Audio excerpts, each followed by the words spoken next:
I'm tired of all these stories. These neocolonial civil servants who have been holding us back, I have put my foot down. Say, I don't want to hear those stories. And Uganda is developing, and it will develop, because I don't entertain that nonsense anymore. I banned the export of minerals from Uganda. So when I banned them, they are flocking in now. They have opened 7 gold refineries. This is a small extract of one of the most raw and unapologetic speeches you will ever hear from an African president. Listen carefully to everything he is talking about, because the amount of wisdom in it is mind-blowing. The crisis which is in Africa today is because of philosophical, ideological, strategic, economic mistakes, which we have been talking about since the 1960s. This is not an accident. Aid has been for profiteering. This has been the problem.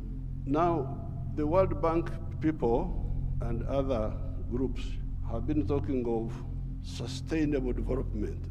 Even in your documents, I have seen those words there. I am now going to be 80 years old. Africa does not need sustainable, you could call it sustainable underdevelopment. Africa needs socio-economic transformation. The main reason why there is no growth is because the growth factors are not funded.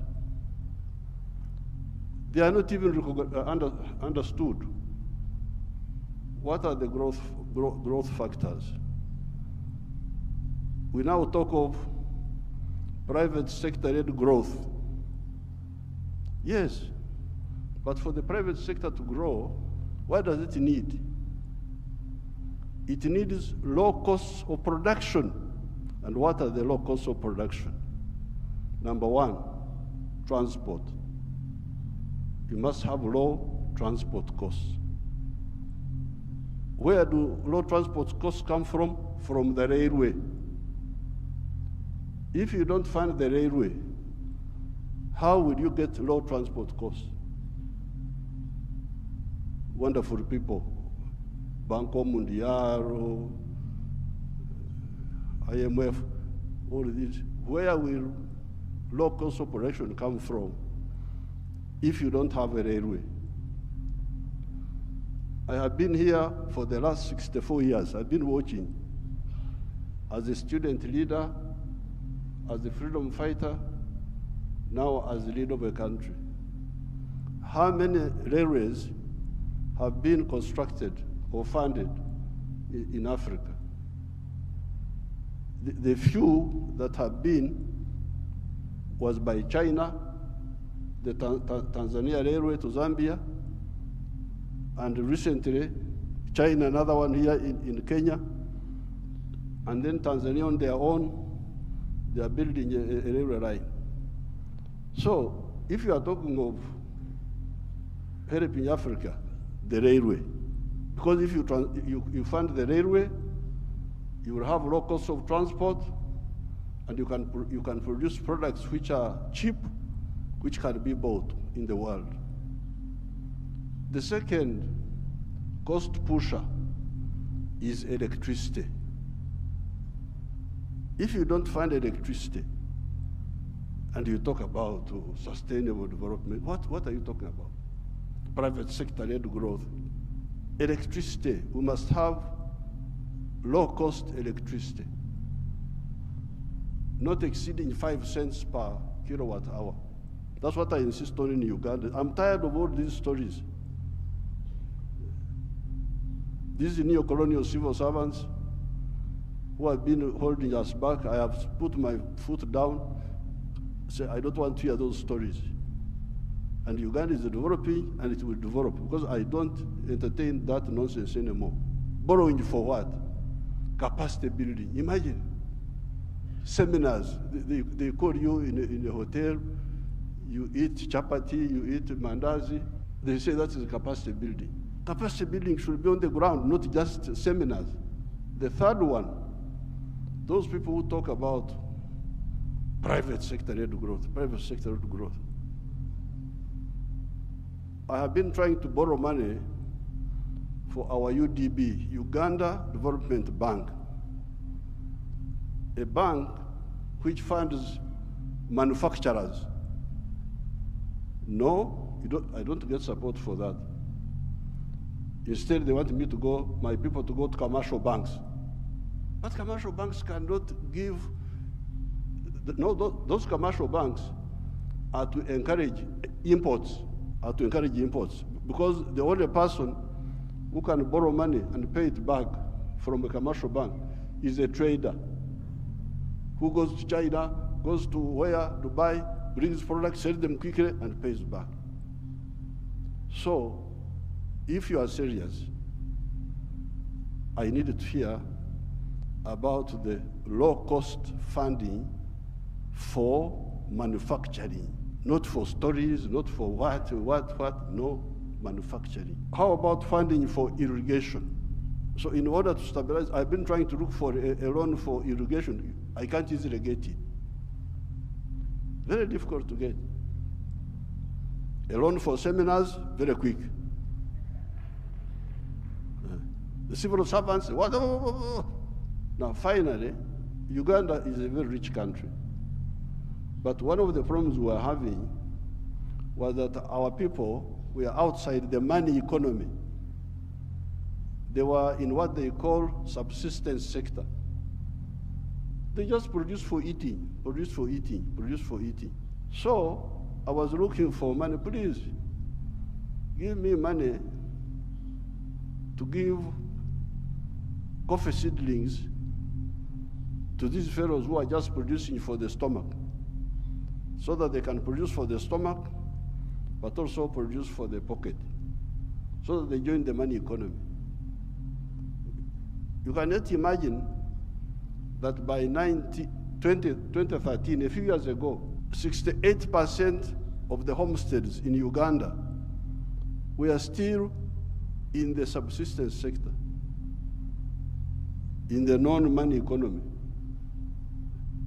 You audit your countries. What is the situation? What is the percentage of the people? So I had now to use my own money, because I couldn't borrow money from anybody. The loans are for capacity building, for, I don't know, sometimes they give for ICT. So we said, no, everybody must be involved in the money economy. We couldn't get any support for that.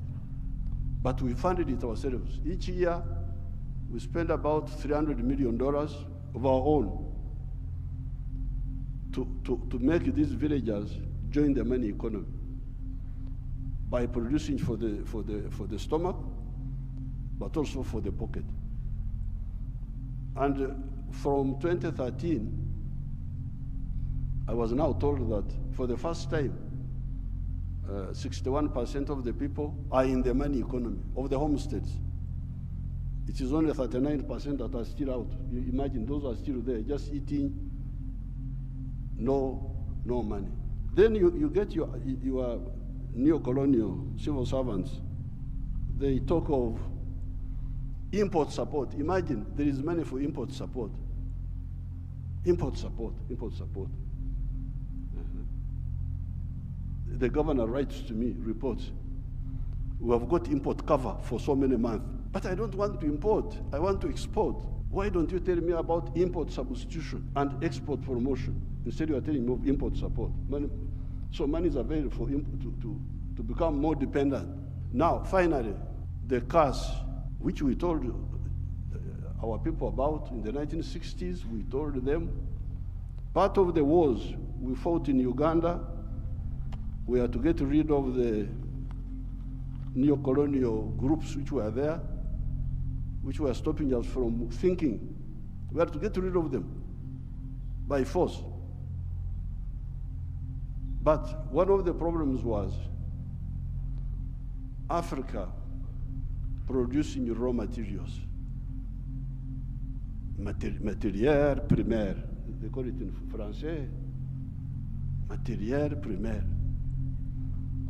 Raw materials. Imagine coffee. The global value of coffee is $460 billion. All the coffee producing countries of the world, Brazil, us, all this, we only get 25 billion of that. Out of the 460 billion, the coffee producing countries get 25 billion. And Africa gets only 2.5 billion. 900 million of that comes to Uganda because Uganda produces a lot of coffee. A country like Germany, which has no coffee, earns $65 billion from coffee. So, I sell a kilo of coffee, good grade coffee, $2.5. Somebody in London will get $241 from that 1 kilo. Okay, there are other costs on the way. I don't want to, because he's the owner of a restaurant and so on. But coffee roasting, coffee grinding, coffee packing must happen here in Africa. It must happen at source. The shirt I'm putting on is Ugandan cotton. I don't put on foreign clothes. It's only the trousers I'm putting on because I can't go naked. Because they have not solved that problem for me. So, if you look at cotton, how many job levels are there? Job levels. You grow the cotton. Okay, that one we do. Those jobs we do. We gene the cotton. Kutoa mbegu, remove the seeds. That one we do here. And we end there. When you hear all these countries which have got crisis, Burkina Faso, I don't know what, Mali, all of them are cotton growing countries. But how much textiles are they producing? They're importing textiles, I don't know from where. So now if you end at level 2,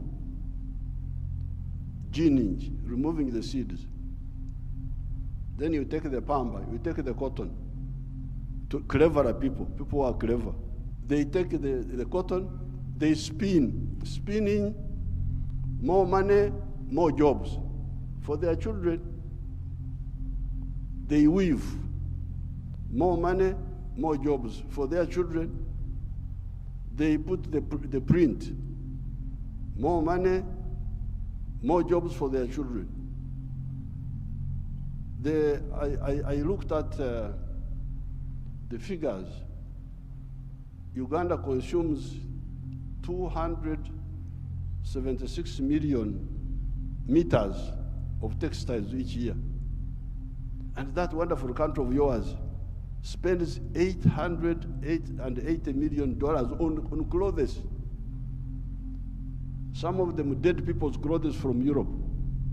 When people die, their clothes, they are sent to you people, to Africa. And we spend 800, all the money we earn from coffee goes back to bring dead people's clothes. But we have got one factory there called Nitil. It produces 25 million meters. So in order to clothe our people in Uganda without importing, we need about 11 factories like the one of Nitil. And they would employ about 20,000 people. So and we would save $880 million, which we are just giving to other people. So this Ida, what did you say about the modern slavery of the Africans, of producing raw materials? I banned the export of minerals from Uganda. And I banned them. Piga marufuku. Then the agents were going in the corridors, what Mufanyi, no mineral will come from Uganda if it's not processed. You wait until I go away, you can steal the minerals, but not now. I banned this export of unprocessed minerals in 2012. My young brother, His Excellency Ruto, I forgave him and gave him some little iron ore for, I think, 2 or 3 years, because I've got a lot of iron ore, one of the best in the world. I told him, His Excellency Ruto's man, Muindi wa hapa Kenya, you come and build the steel factory in Uganda at the iron ore. Oh, yeah. I've already built in Mombasa. So I said, okay, because of my young friend, I give you some iron ore for 2 or 3 years, but come and put the factory here.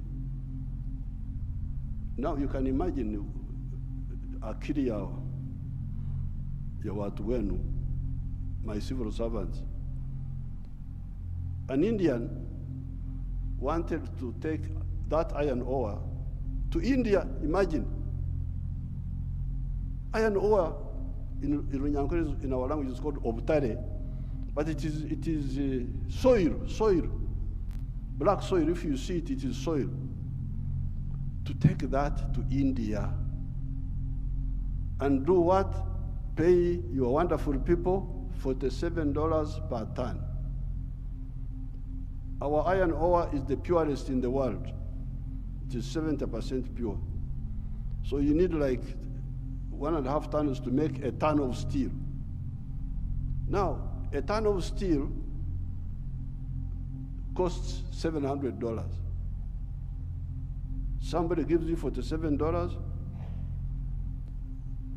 on your wealth, the wealth of your people, and he gets $700 from it. And all the jobs, your children have no jobs. Watoto wa Wahindi wanafanya wampata kazi. I can't be part of that treachery. So I banned, there would be no export of unprocessed minerals from Uganda. So there's no business. What do you mean there's no business? So when I banned them, they are flocking in now. They have opened 7 gold refineries. 7 gold refineries, they are there. Because I banned. The other day I was opening a tin refinery. But all this time, imagine, since the British were here, they were taking, walikuwa wanachukua mawe tu, stones, because tin in nature is a stone, looks like a stone. So they take that, and they give my people $11 per kilo. And they take it to cleverer people. For the cleverer people, they get $32. My people got 11, those people get $32. And all the jobs. So when I was opening the factory, I was asking the refinery, I was asking them, this boy who opened the factory is a Canadian. I was asking them, huyu Mkanada ameleta umeme wake. Has this Canadian brought his own electricity? No. Anatumia umeme wa kwetu. Ameleta maji yake ya factory? No. Anatumia maji yetu. Internet anatumia ya nani? Ya kwetu. So, out of the $32, much of that money will remain in Uganda. Pay for the raw material, pay for the electricity, pay for the water, all that remains in Uganda. So, what does, first of all, my African brothers and sisters say about this hemorrhage of Africa? This hemorrhage must stop. The crisis you see in these countries is because of stagnation of the last 60 years since independence. The population is increasing, the economies are not increasing. What do you expect? Listen, so I admire the boldness and wisdom of the president of Uganda. He's basically pointing out that African leaders need to rethink the frameworks guiding their country's growth and to take responsibility and create real change for their respective nations. Museveni also emphasized that low transport and electricity costs are critical to economic growth and that railways and cheap electricity should be Africa's priority to reduce production costs, making local products competitive on the global market. The big question that we should all ask ourselves is, why is funding or aid not going to these essential projects, but rather all the money is wasted on non-important projects? Like Museveni pointed out in his speech, he mentioned so many issues that his country has been facing and some solutions that have worked for them. Anyways, at the end of it all, Museveni's speech was powerful, but will it really challenge or inspire other African leaders to take ownership of their country's growth and build economies that benefit Africans first? If you enjoyed this video, hit that like button and subscribe for more videos like this.